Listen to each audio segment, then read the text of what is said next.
Grad Show Part 2. Yesterday was Part 1. We're getting a little bit more organized. And so I think previously it took us forever to get the videos up on our secondary YouTube channel, which is the Chess Dojo Live channel. That way, if anyone wants to see, they missed it, then go check it out. See the ridiculous things I say. And today, well, this whole week, dude, all of May, basically, we've had way more people doing graduation than before. And what's basically happening here is people are more pumped about the program. We just have way more people being pumped about the program. Pepper Chess is here. Hi, Pepper. And so that's why we have all these graduates, which makes a little bit more work for me. But that's okay. I'm happy to do it. So let's get into it. And first up, we have Sean Walsh. We find Sean in here. I like to sometimes they say interesting things here. Sean Walsh. Just started. I think I was underrated. Looking forward to the next challenge. So that's an example of somebody just started. But let's go check out Sean. So here's the activity. We'll go back to what they did for 1011. Basically just started. I have a feeling we're not going to see any games here. That's okay. Just started. Great. So next we have D4 is best. And that's going to be somewhere around here. Uh-oh. See, now we're starting to get, it's a little bit confusing for a dude like me. All right, D4 is best. There he is. So, we might have to get a slightly more efficient way for me to do this. Now, actually, I remember Balthazar from an earlier show. And one of the things that is a tech thing, really, is we have different names. So you can see this dude is named D4 Best, but also Balthazar. Boomer GM like myself, man, that can really throw me off. So let's take a look. This is at this 1100, 1200. That's what we call a lot of endgame, my friend. So some algorithm, the sparring, and the settlement. Beautiful. And also games and analysis over here going on to reach this level, which of course is 1200, 1300. We've been making lots of updates, and one thing we did was we made it a little bit more nuanced with the endgame algorithms. I hope people enjoy that. I've just finished making a bunch of videos about the different, all of the early, I think up to, anyways, I made many videos to cover most of the positions all the way up to the Lucena. Okay, let's see if D4 Best has got some games. Here we go. Bop. Let me just make sure the layout looks cool. D4 Best is black, so we'll flip it. Uh-oh, he plays the black lion. Now, here's the thing. We are going to really develop the opening section of the dojo in the next couple weeks. But I really want to stress, I know people hear me say this all the time, that up to 1200, it's really useful to learn how to play principal moves, to not, go down the rabbit hole of watching a video online. Because that's what, I had another student did this black line thing. And it's not like the opening is terrible, but you're going to do yourself a disservice because you're going to play a weird position instead of just looking to play natural developing moves. Okay, you guys have heard this rant before.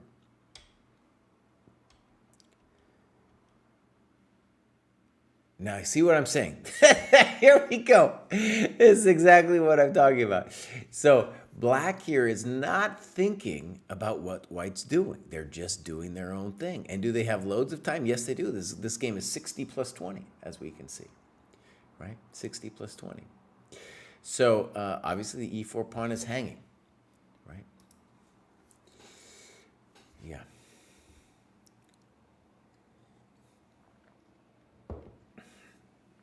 Okay. So, this is, I think, I prove my point every time. Trust the program. Don't study openings. Now, here's the thing. D4 is best has now reached 1200, and at 1200, people are allowed to get an opening against E4.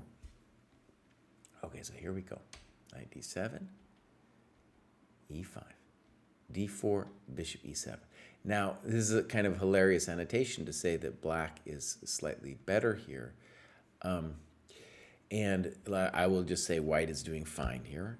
I can tell you actually from experience that if you turn on the computer will say white is clearly better here. I don't agree with that assessment. But the reason white says that, or excuse me, the computer says that, is it's in love with any position that has to do with space. What black is thinking here is because in the video that black saw, that the bishop was on c4, and so he's thinking, well, because the bishop's on e2, that's not as good, so therefore I'm better. Now, I want to stress, I fall victim to that same kind of thinking when I study some opening too. I feel like, oh, must have made a mistake to put the bishop on e2. It's fine to put the bishop on e2, boss. There's nothing wrong with it. Okay, bishop e3. Castles is, of course, a little bit better. And here is where white has to understand, and this is a little bit hard to understand, that b5 is a significant positional gain for black, right? So white should play a4 here. Queen d3, mistake, and now b5 was a good move for black. Black plays h6. Okay, so this is an example, again, of what I said earlier. Black is following like a preset idea of what this opening should be instead of thinking independently about what is happening, right? And I know that this h6 move is driven not just from what dude is saying about knight g5 and bishop g5, but because in the lion business, Simon Williams encourages this h6 g5 horrendo maneuver, which is very unprincipled, right? Okay, so h6 question mark. Castles, okay. And we can see, of course, that if dude's going to castle long, then, of course, h6 no longer makes any sense. I feel like this is a bit passive in sticking to my opening instead of adapting the opponent's moves. b5 here could have applied pressure quicker.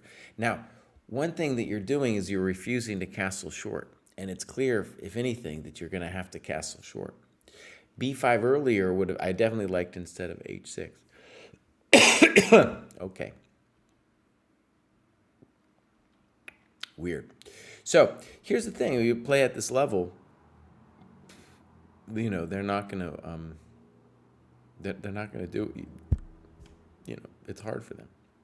So white needs to understand that it's time to really think about what's going on. And it's not easy to figure out exactly what white should do. Knight h4 comes to mind, for example, as a thought. Good and terrible. Terrible move. A very weakening move for white's queen side. And let me stress, it's not just about the weakness, it's about time. Good move. Can't be bad. c5. Here I spent too long fixated on bc5 and dc5, both of which open the position. Okay, he talks about ed4, bishop d4. And something that's crazy about this analysis is, and this is, I swear to God, this is because dude has watched a video. What if you were just playing principled chess, what move would you play here? I'm sure everybody in the Twitch would be like, oh, even people who are much lower rated than this d4 is best. Castles, boss. You need the castle, boss. Bring in your rook. Get your king a little snuggler. You know, your attack will play. Your attack's coming. Don't worry, buddy. But you got to get your other boys in. So let me just say that this is positionally wrong from a variety of standpoints, and the biggest one is that loss of time and the fact that this knight is now in this position, it's dead. In this position, it's not dead. Okay, so this, I'm sure you spent some time calculating this, but this is no bueno. No bueno. Okay.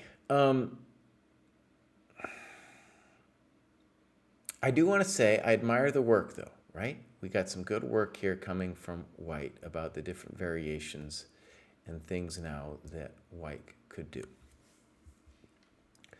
Snip. That's strange to me. And yeah. Seems like there's a variety of ways to play this thing. And I agree. In general, he should be thinking about opening up the position, maybe playing knight d6 at some point. So it's key with this queen c4 that White is allowing you to do what you should have done before, which is castle. Said it doesn't matter if you lose a bunch of pawns here, because dude, of course, killed his own position with b4. I don't understand queen c4. I don't even know what dude is looking to do. Yeah, I don't get it. So castles, just feels so much better after that move. Okay. One thing that might be useful if you play this line stuff a lot is to recognize that the White's bishop here is their best piece. So you playing bishop takes c5 makes a lot of sense here. That's a poor move, because then they just gave it to you, gave you the dark squares. Why did they do it? Because they said to themselves, oh, I'm really happy with winning a pawn, but now bishop e6 and bishop f2 with a dark square crush are going to be just amazing. I definitely think White is lost here. So bishop b7, yeah, why not bishop e6? Let's see what you say. Okay. There's bishop e6 on this variation here. These are, in general, good notes. Again, it doesn't matter if I disagree with this or that or the other statement. That's not the point. The point is, dude is putting in the work and trying to make evaluations on their own. Got to be a good move. Okay, so this, in fact, happened. F3. Now notice, this is an important thing that White has achieved. I still think White is lost, but it's important to see that after F3, the bishop on B7 and the knight on F6 are both dominated. And that's a really sad move, because you wanted to have your rook on the A file, right? So it's important to see that it was this bishop B7 really that, well, I think you do understand that it got you in trouble. But rook AC8 isn't it. White will have to indeed solve some questions after rook AC8. But notice your rook on F8 isn't working. It's almost worth it just to go back. You know, go back so we can bring this guy in. You know?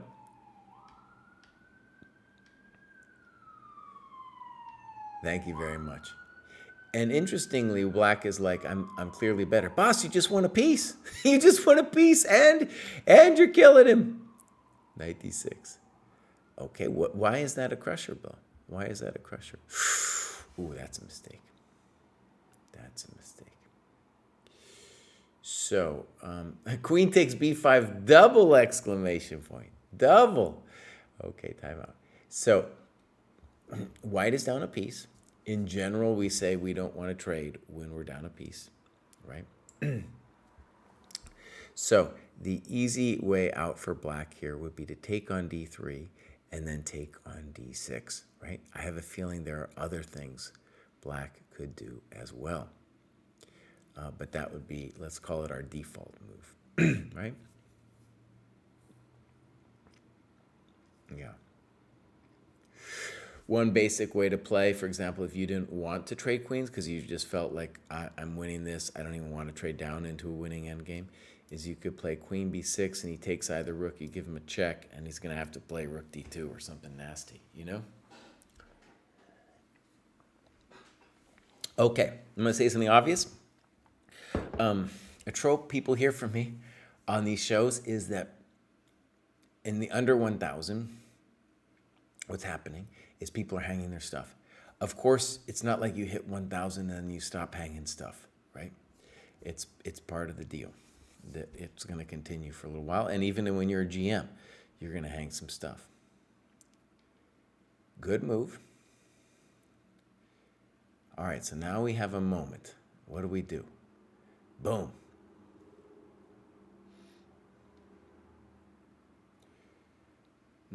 We might have wanted to play bishop e4. This is good. What am I saying? Kraai, take it easy. So white blew it in this position, queen a5. Now, one thing again, when you see somebody make a mistake like that, queen a5, you want to address what you feel the right move would have been. It's true. It's not so easy here, what dude has done to himself. And it definitely would have been easier for white to play king d2. So problem? No, it's not super easy, actually, is it? So, yeah, anyways, let's just say the annotator should say what white should have played here. It's already a little frisky here. Frisky. Check. Pop. I don't know if that's it. Rook a8. And now we're really in the ball game. Now we're really playing. Oh, buddy. Check to the miserable king. Oh, and that wasn't it, Baus. That wasn't it. Dude had to play rook b3. Check. Check. Okay, d4's best. Good, dude. Good. I think there's a lot of things to think about. And I want to say good annotations. Again, it's not that I disagree with some stuff. These were just good work. And, you'll get better at it. And, yeah, great, dude. Great. So,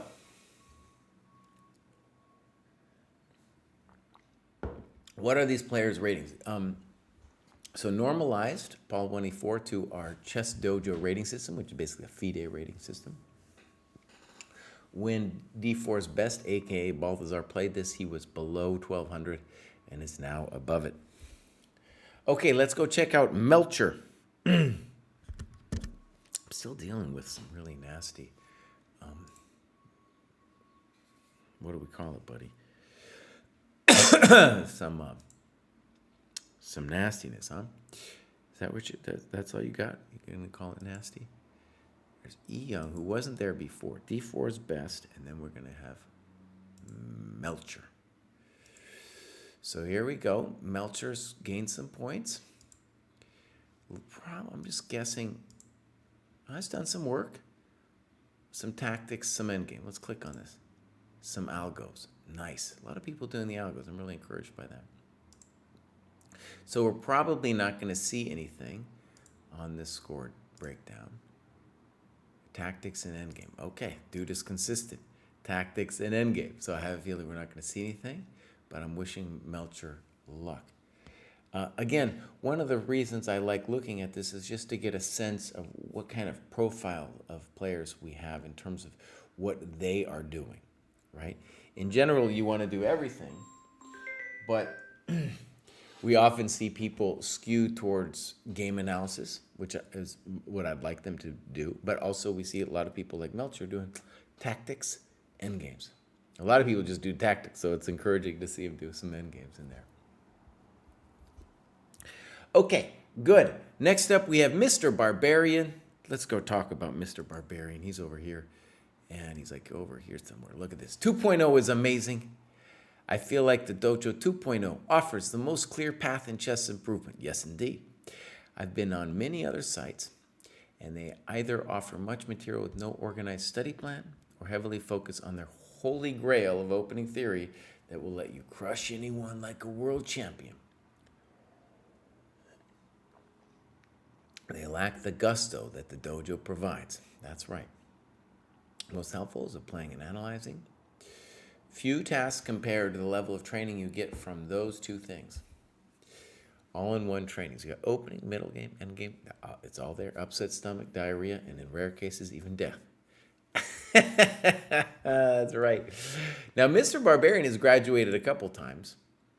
And here is Mr. Barbarian's spiel. Now, one of the things that I really like about Dojo 2.0, by the way, a lot of times me and Kostya and David have like a dream of like, this is something we'd like to be on the site. And there was a lot of things in Dojo 1.0 that we were like, this is what we'd like. And then just kind of sat there because we didn't have the technical skills to do it. But a lot of times what's happening is we're like, Jack, this is our dream, buddy. And he's like, okay, I'll do it. So this was one of our dreams, that everybody gets a profile where they can say something about themselves. Right? So people have, they can say whatever they want. I think it's really interesting to hear about somebody's chess journey, like here, maybe also the time zone, where you're from, that kind of stuff. Maybe how old you are, what kind of things you are interested in doing in terms of sparring, all that stuff. Okay, look at this, 687. And so now, by the way, 2187 Lee chess, man, that thing's inflated, but still 687. That's still a very real game. So let's go check it out. Boom.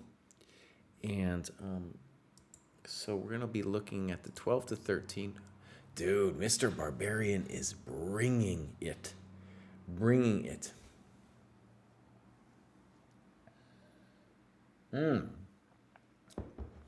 Look at that breakdown, my friends. There's a time breakdown, good, with the game's analysis, just like he was saying. All right, let's click on some of this stuff, see what's going on. Oh, what happened to my click? Uh-oh, wait a second. There it goes, there's my click. So, Silman endgame, good. Oh, that one click wasn't working. Tactics, mate in twos, boss. Mate in twos, very good. That's a lot of mate in twos. And then we go, I don't know why that, oh, there it was. Games to memorize, master games to study. Beautiful. Okay, so dude is clearly making it with 100 points, dude. And now he's up to this one, 13-14. And already has done 76 points worth of this next cohort. Dude is obsessed. And this is dude's time breakdown here. If I click on non-dojo, does it say anything? Wait a second. So first book of Morphy, logical chess, move by move. That seems like what books that he did from previously, because those would count if they were in the if they were in the right cohort. Games to memorize. I'm liking this. All right, let's go check out one of Mr. Barbarian's games. Redacted. Okay, here we go. Barbarian is black. Let's go through this.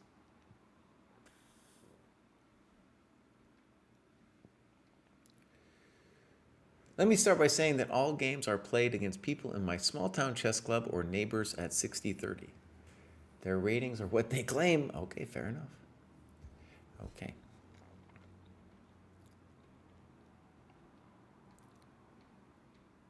This is a deviation from the normal move I have played here, which is knight c6. I like this move better because the c8 bishop is already blocked in, and this allows me to push the c-pawn if I choose. Now, one of the things I really like about this description is it feels like black has not studied the opening here and is just playing normal moves. And in fact, this is like what I've said a million times, is that if you play principled opening moves, you will end up playing the moves of the super GMs. And knight c6 is probably playable, but the old timers would scoff at it because it does block the c-pawn, like you're saying. Excuse me, I'm dying a little bit here. Knight d5. Okay, you could have also played e d5. Those are some nice variations. I encourage you to maybe do some evaluations there. This is fine. b6. Okay. Yeah, you're doing fine. And, there's a variety of things that you can explore, which you kind of do here. A very basic answer here is knight takes, pawn takes, followed by e5, freeing the bishop. But b6 makes me a little nervous, but it might be playable. I think rook c1 would give me a little heartache here. You're still fine, though. Okay. Okay, good. Good. All right, dude. You're bringing it. You're bringing it. You have played fine chess here. Fine. Okay, now we're... Oh, you could have taken, but this move is probably playable too. Okay, now we're getting frisky. I like this. Queen d2. Snippos. Let's put a rook on d8, please. Okay, it's fine. Okay. Now, still developing my pieces, but with hidden tempo. I choose the A rook because it was the only piece I had yet to move.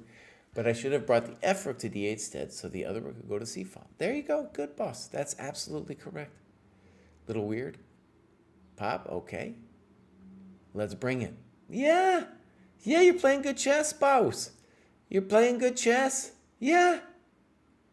Yeah, now we're going to sink something on d3. Let's see what he sinks. Bam. Oh, there's actually so many of the choices here. Now, let me just say a boomer GM would probably play rook d3 followed by rook fd8 here. But it's got to be said. This bishop, that's no slouch over there. You know, it's no slouch. Now, I'm a little concerned as well about a3 here. You know what I'm saying? Where is El Quino going to go? I guess to d4. Now we can do the rook d3 thing, and he's really pinned to death. There we go, bows.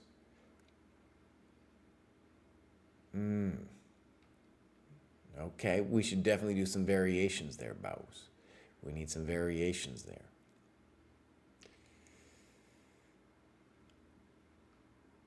There we go, buddy. There we go. There we go. Yeah. That's good chess. So here, queen e1, I guess, is called for. That ain't it. Oh, baby. Oh, baby. Oh, there we go. Oh, Mr. Barbarian, dude. He's angry. This guy's an angry man. Woo, baby. Woo.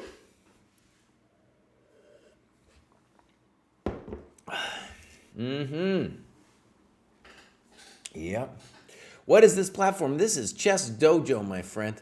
This is Chess Dojo. This is the Chess Dojo database that we're currently looking at. We're looking at Mr. Barbarian, who has graduated to the 1200 to 1300 cohort. The man is on a mission. He's not suffering any fools here either, man. He has worked on his tactics. He's playing principal chess, and now he's just wasting dudes. Check to the miserable king. Give me here all your stuff. That ain't it, boss. I can guarantee you that ain't going to work. You just don't have any stuffs. Pop, that's got to be it. I'm not a huge fan of knight e2. The knight was attacked, and this was the most forward available square. Knight g6 was probably the better move, but it feels wrong to retreat when the pressure is on. Something I need to work on for sure. Okay. So I'm sure this is winning. No questions, but it just feels, like, what is the knight going to do there? Okay. That ain't it, bows. There we go. There we go. Thank you very much. And this guy's not going to resign. That's okay. Yep. Give it to him, bows. Give it to him, bows. Oh, check. Oh, check. Oh, check. Always check. Might be mate, dude. Dude, Mr. Barbarian, he chose his name correctly. He's wasting fools over here. All right, here we go. That was good, dude. That was good. We're going to see Mr. Barbarian back. Clearly, the man is obsessed. He's working hard, and he's just wasting fools. If I have one thing I want to say to him is, in these variations, they're a little bit gobbledygookily. So, put some variations. Like here. Like, what would happen? Rook d3, make the queen move, rook fd8. Looks nice, Okay. And if you say a move's bad, say what you think is better, But otherwise, beautiful. Beautiful work, dude. I'm going to feature this game. Pop! Let's feature it. Okay. So, now we're going to look for Badslinky. He's somewhere towards the top. So lots of analyzing of my rapid games. Hopefully we're not talking about super rapid. 30 points gained. Let's go activity. And we're going to go this one. So 95 points. Games and analysis. Very good. Some endgame as well. Let's click on that endgame. Some Silman endgame. All right, good. Time breakdown. Very good. Okay, let's see if we get some games from Badslinky. No. And I can tell you, I think, what's going on here. So, Badslinky has been analyzing their games, but knows that they're not allowed to play 30 minutes, which is what I think dude means by rapid. So, we don't allow it. We often get called jerks. But the point is that, especially as Badslinky now progresses into these higher cohorts, we want dude to really play some longer games and then analyze those games. It doesn't have to be a million games. Just once in a while, maybe a game, even if it's just one long game a month even. Really dive deep into the game, analyze it. See what's going on with your system too. You're going to be killing this. Let us play 30 minutes, you jerk face.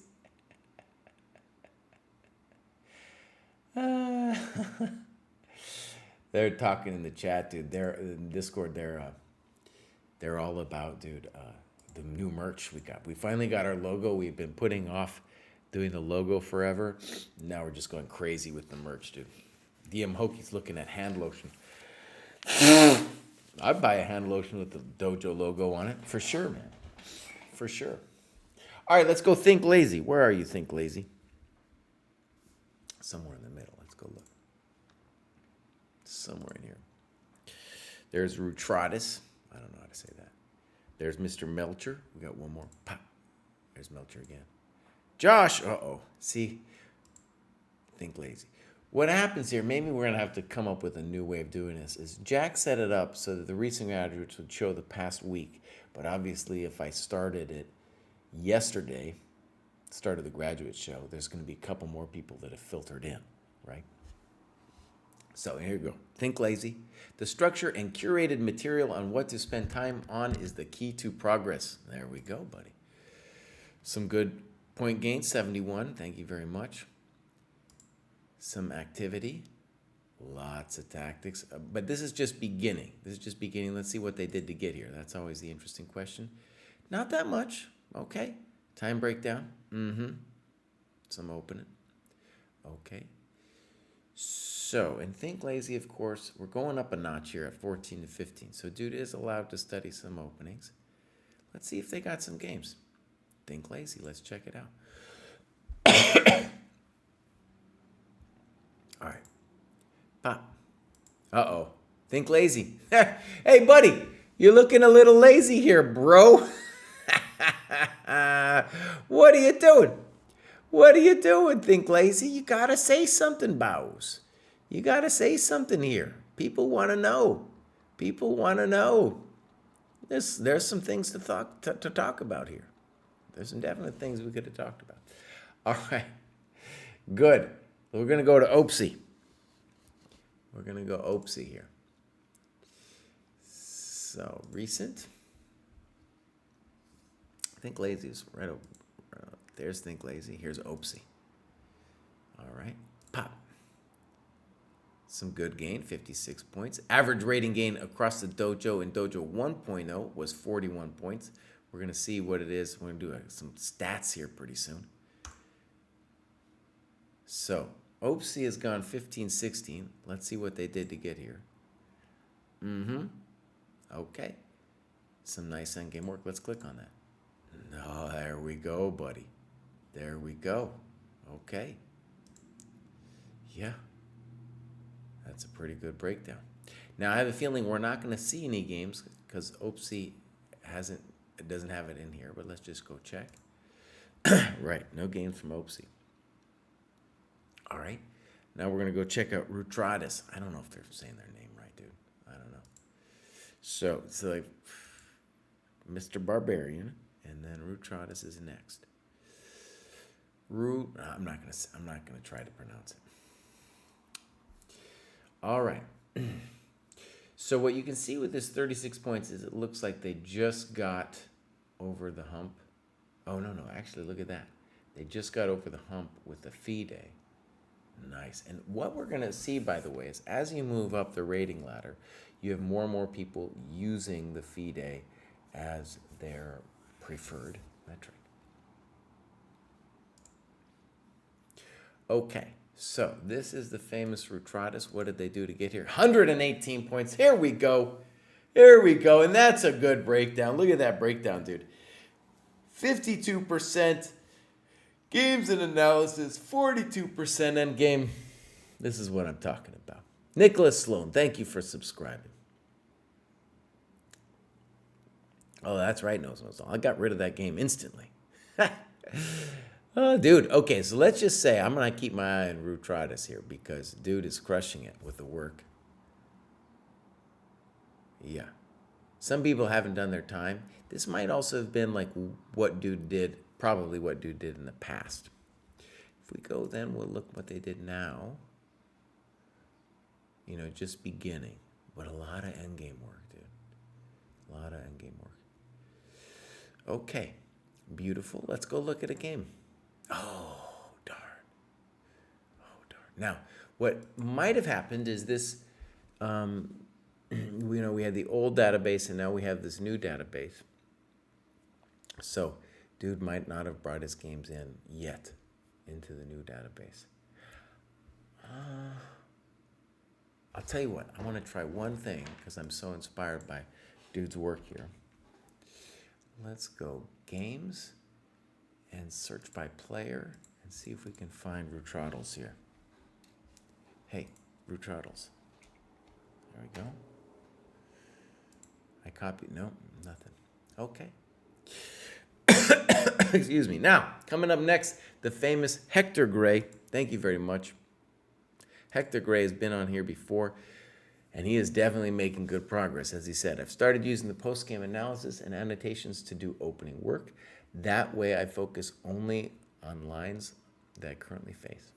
I've noticed that the ideas I learn stick way better to my memory since I dedicate much more time and active effort to them. Dude, you're preaching it here. Absolutely well said. Okay, so here we go. Here's Hector. Pop. 188 point gain. I'm telling you, the people who are doing the work, those are the people going up. Yeah, those are the people going up. All right, Hector, brilliant. Let's go take a look. So let's look 15, 16. That's a good distribution right there. When I click opening, what am I going to see? Whoa, yes. Look at that, Bows. Look at that, man. That's pretty good, dude. That's pretty good. Man, that's some brilliant colors right there, dude. Let's see what happens when I click endgame. The algorithm, good. And I click this bad boy. Games played, postmortems, cohort games. Nice, dude. Cohort games, something we added this time around in 2.0. Simply that we had the database was producing such good annotations that we were like, bows. We have to make it a cohort requirement that you look at the games that are well annotated by people in your cohort. So that's all that is, 5 games that are well annotated from your cohort. I have to actually get on a little bit. I think I haven't got 5 for every cohort yet, so that's still, Kraai. Dude, put it on your list. Put it on your list of stuff to do, buddy. I got a lot of things, man. I've been working. Update cohort games, boss. All right, here we go. Let's look then at Hector's games. All right, here we go. Pop. I want to say, actually, there was one there where he's playing Seelenjagd. It means the hunt for souls. And I feel like maybe I'd seen that before on the last graduation. Okay, here we go. I think Dude is sharp games only. Let's read. This was my third rated classical games on Lead Chess and my first time ever playing 60-30. Let me just stress, so these are people who are very talented, who've put in some work but have never played classical. That means that once they start doing it and analyzing their games, they're going to be slaying. We don't know yet what their plateau is. We don't know yet. Okay. So here we go. I think Dude is black, but I'm not going to switch the color yet. Just to get in here. Supposedly this choice has some drawbacks if you don't play an open Sicilian variation where the knight goes to c6, but I don't agree. This is the only way to ensure that the d4 square is under black's control. So it sounds like Dude is playing black and that Dude normally plays d6. Let me just say, d6 can't be wrong. Knight c6 can't be wrong. I did the aggressive repertoire for white. Maybe in some very deep objective sense, knight c6 is best. Okay. Yeah, they're just developing. And now if you're a Najdorf player, you need an idea here. Let's see what he does. e5. Okay. And this is, in fact, what Najdorf players often do, because what happens, they don't like the fact that d4 could bring them to an open Sicilian where they're not familiar with it. So they play e5 and gift white the d5 square. But after this, we get an interesting position. Okay, so here we go. Pop. Pop, okay. And h6. Here I was out of my preparation. I didn't see a problem disallowing bishop g5, though I've analyzed similar positions where the engine prefers castles or d6. So let's just say, has nothing to do with the engine bows. You should have played castles because that's what Kraai wants you to do, wants you to develop your stuff. You could also play d6. h6 isn't it, right? Again, forget about the computer for a second. Just think principled moves. Now, white certainly has to now think of a plan, right? And it's not immediately obvious to me either what he should do, but it is clear to me that white is better in this position, especially after we've been gifted this beautiful tempo. And definitely, actually, let's talk about this. This is important. You should not be afraid of bishop f6, because that is, yes, I understand you're afraid of knight d5, but this is, especially after they've committed to this pawn chain, all the pawns on the light squares, this is the mortar of those bricks. And so if they give it to us, we got to say thank you very much. Okay. Now my opponent lost his mind. That's indeed some mind losing. Whoo.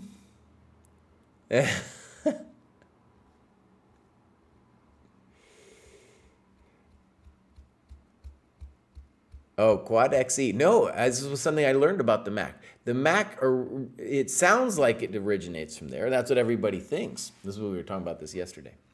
But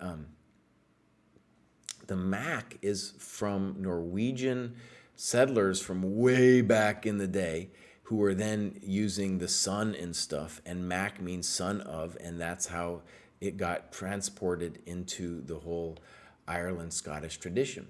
It sounds like it's Irish or something, right? We think of it, McDonald's and yada, yada. But no, man. So here we go.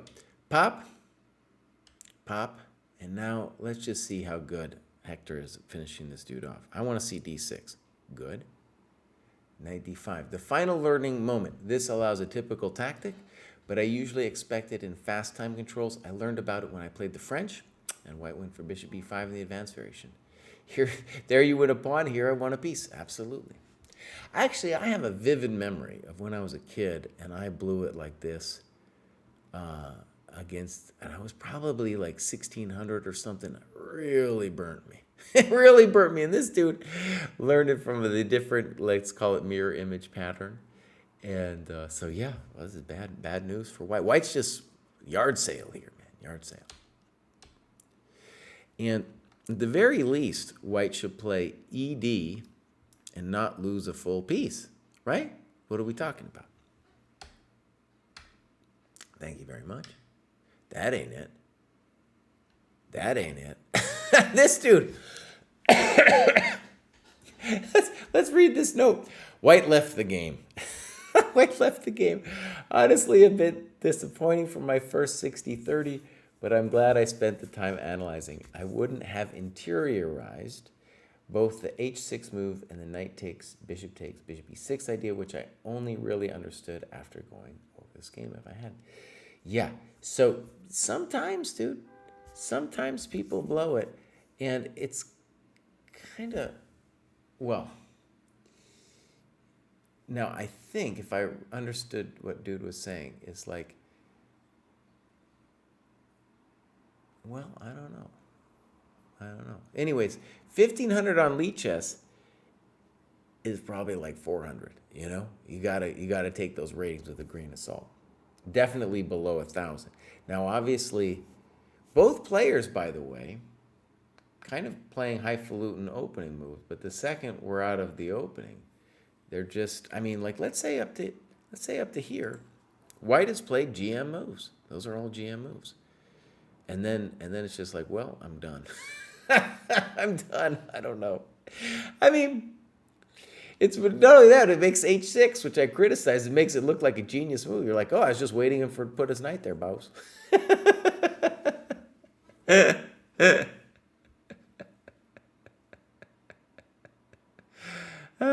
Did knight takes e4 instead of d6 work? I don't think so. Where was that? Because dude has played d3. If the pawn on d3 weren't there, then yes, maybe we could consider the ye old trick of knight e4, d5. Okay, I'm pumped on Hector Gray, dude. There's a couple people here that I'm pumped on. These people are working, and you know, and I just want to say, like, we've always had some people working hard, but now with the dojo points, and I can really see it, and I think they can see it too. They're pumped on making the progress, both in terms of their rating and their knowledge. I am as well, in terms of just like seeing it, dude, and logging it. So yeah, really beautiful. We got one more. We got Richard V coming up, and Richard V has gone up to 2021, and that's some serious stuff, my friend. If we have one weakness in the dojo, maybe we have several minor weaknesses.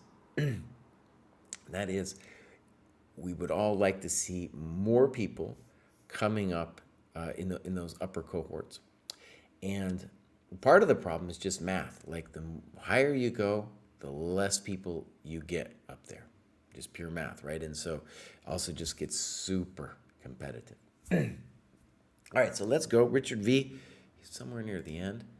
Let's go give a click here. Somewhere down here. There's Maid. Uh-oh. I might have lost Richard V, but you know what? I know where to find him. Let's go give a look at this cohort anyway. 2,000, 2,100. Please tell me Richard V is in here. There he is. So yeah, we got 21 people. By the way, this cohort was bigger in the last Google Doc, but we had a lot of dead bodies in the last dojo, you know? And here we're getting, like, what's really nice here is even though there's only 21 in this cohort, it's like these people are active and they are doing stuff. Let's click on Richard V. So dude just got here, 62 years old, semi-retired, 1985. I'm on this guy's side. I'm on this guy's side, man. It is so hard to gain some points over here when you're an older dude. Let me tell you. So if this guy could break 2,000, man, that would be the real thing. So I think dude probably just joined and then put himself in this cohort. When we look back at the rating, it would have been more appropriate for him to stay in 1900, 2000 before and simply make it. That's what we're based on, the FIDE. So he needed really 15 more points to make it in the next cohort. A lot of people, when they join, do kind of an aspirational join. It's just like, no, stick with where your rating says you are. And I tell you, as an older dude, if you, that 15 points, that will be a struggle, my friend. It will not be super easy to make those 15 points, and especially then to hold it. It's very hard to make progress as an older dude. And I think a lot of times people ask me, they're like, I think someone even said, like, so it's kind of optional which of these things you do, in terms of the requirements. And I'm like, no, boss. Let me tell you what this program is about. Anyone can use it, right? Anyone can use the program. And especially if you're young, you're probably going to graduate to the next level without doing everything. But the program is designed that if you're an older dude, like Richard here, and you want to make it to the next level, which in my mind is actually 2000, right? That you do everything in a diligent fashion and in a timely manner, i.e. not taking 5 years to do it all. You do everything. What the promise of the dojo is that you will make it to the next level. It's a big promise too, because you get up here, it's competitive, and there's everybody else around you, they're working hard too. And the idea of the dojo is, well, we're working a little harder and we're working a little bit more intelligently, and we're covering the weaknesses, right? So there's a lot of things in here that dude will have to do. So let's click on his progress here. I have a feeling nothing's happened and no games. So if we click on progress, let's say we just click on end games, because I've been thinking a lot about that, doing a lot of work on it. And dude has to do the errant knight. Ooh, buddy. He has to do the queen versus rook. Rook and bishop versus rook. Bows, demote yourself. Go back down a cohort. This is too hard, buddy. This is too hard. Go down one. The rook endgame progression match. Oh, bows. It's getting real over here, my friend. I'm not sure you wanted it this way. Oh, man. Oh, man. Okay, my friends, I think Mr. Pruess is going to take back over. I'm going to go get myself like a throat lozenge or something. And I've been working hard on the videos, man. So I've been busting it with all these endgame algorithm videos with these new fans we got. Let me show you guys. Let's just click on this errant knight. Where did the errant knight go? Bam. It's no longer the same position, my friends. It is 3 different positions. Ooh. So it's not like you learn the algorithm one time. No, you learn how to defeat the errant knight, my friend. That's what you got to learn to do. It is an exact science. Yeah, this is new. And this is for every single algo, right? So it's the same theme, right? But variation on it. And you have to get all 3 of them right in a row, or no puedo count. No puedo count that. All right, my friends, I'm not sure where David is. Maybe he's off way. He hasn't said anything. You got to go redo the algos. That's right, buddy. That's right. Actually, my student Jamil, he redid his algos, and there was things like he thought he knew. Like he thought he knew the Philidor, and was like, no, boss. we needed to really go over this thing again.